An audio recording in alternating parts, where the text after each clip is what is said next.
धृतराष्ट्र राजा था।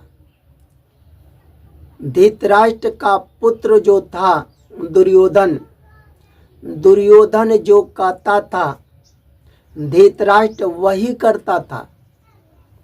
अच्छे बताओ, दुर्योधन के ये 5 पांडव कौन थे? छोटे भाई थे। दुर्योधन के चाचा के ही तो पुत्र थे 5 पांडव, तो छोटे भाई थे कि नहीं? और पांडवों का राज भी हक भी था, आधे का हिस्सेदार भी थे, पर दुर्योधन देना चाहता ही नहीं था।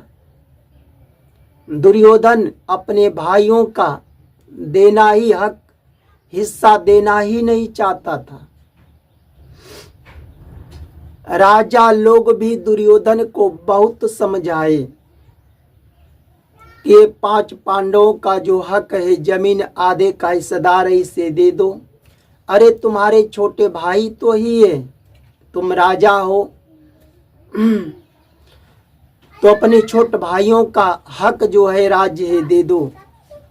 उनसे दुश्मनी मत करो भाई, उनका पहले से ही हक है, उसमें आधे का हिस्सेदार है, दे दो। पर राजाओं का बात भी दुर्योधन नहीं सुना।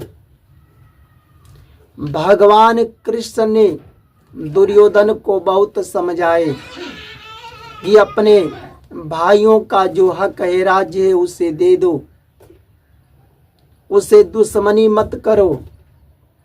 उनका है तभी तो वो मांग रहे हैं, और पहले से भी मौजूद है।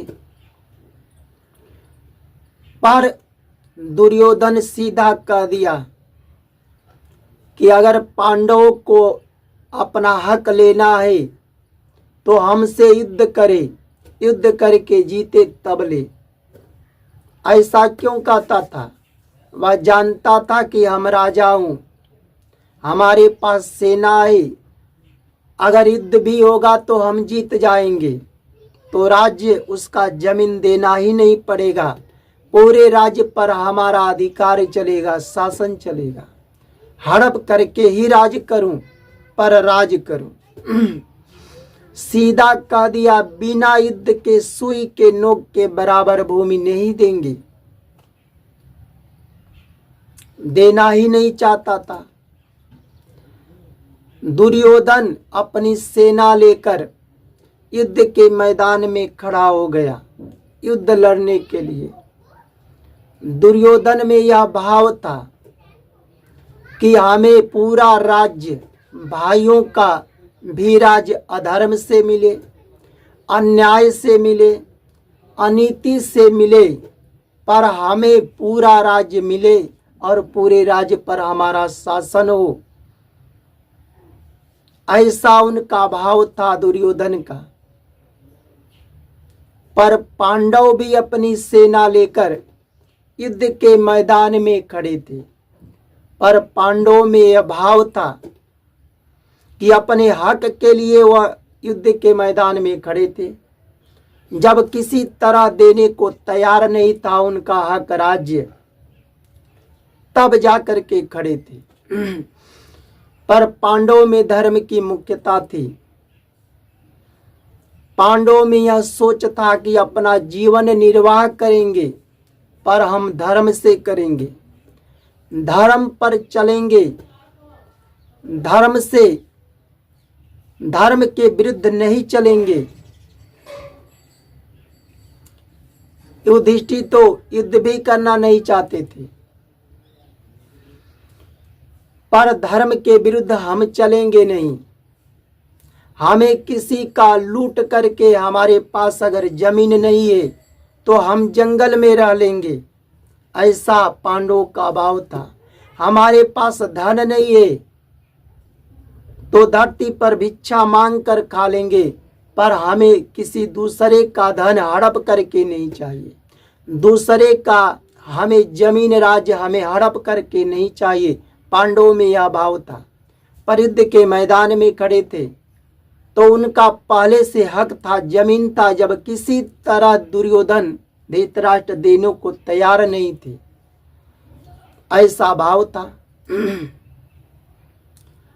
युधिष्ठिर जो चारों भाइयों के साथ द्रौपदी से विवाह किए थे, तो युधिष्ठिर अपने मन से विवाह नहीं किए थे।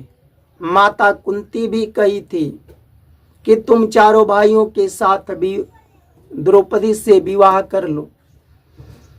वह धर्म से विवाह किए थे, इसके भी कहानी भी है।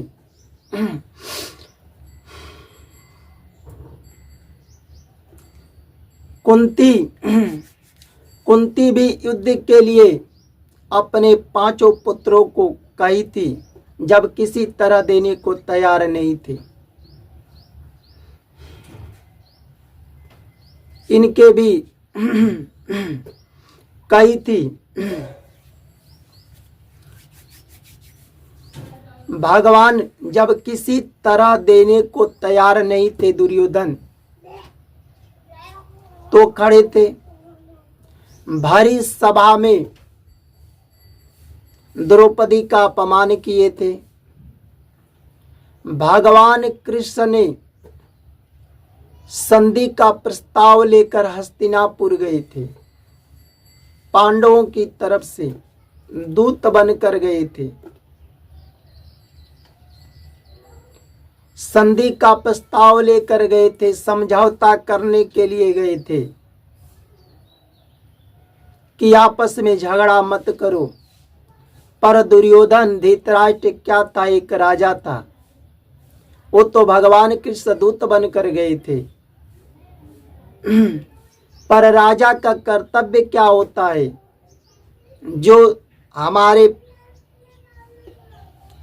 जो हमारे यहाँ समझौता करने के लिए आए एक दूत बनकर, तो राजा का कर्तव्य होता है कि रक्षा करना, सम्मान करना, इज्जत करना। क्या दुर्योधन धृतराष्ट्र भगवान किसका सम्मान किए? दुर्योधन दुशासन कर्ण ने भगवान कृष्ण को बंदी बनाना चाहे, तब कुंती ने जान गई कि इन कौरवों को जीने से अधर्म ही बढ़ेगा, पाप ही बढ़ेगा। एक तो हमारे पुत्रों का जो हक चाहिए, जमीन चाहिए, एक राजा होकर हड़प करके रखा है, देने को तैयार नहीं है, और सीधा कराए तुम युद्ध लड़। भारी सभा में मेरी बहू का अपमान किया, और एक दूत बनकर भगवान कृष्ण गए थे। राजा का धर्म होता है दूत की रक्षा करना, दूत का सम्मान करना। इस संधि का प्रस्ताव लेकर गए थे, उसमें कौरवों की भलाई थी, रक्षा थी, पर भगवान कृष्ण का अपमान किया। तब कुंती जान गई इनके जीने से अधर्म पाप बढ़ेगा। तब अपने 5 पुत्रों को लिए भी कहा दी कि तुम इन कौरवों से अब युद्ध लड़ो। यही तुम्हारा कर्तव्य है, यही तुम्हारा धर्म है। अगर तुम मर भी जाओगे तो धर्म पर रहोगे, धर्म पर मरोगे। मरना तो सभी को है, पर धर्म के लिए मरो, धर्म के लिए जियो, धर्म पर चलो। सबको अपने धर्म पर आना चाहिए, धर्म के लिए जीना चाहिए। मरना तो सभी को है, पर धर्म का कर्म करते हुए मरना चाहिए।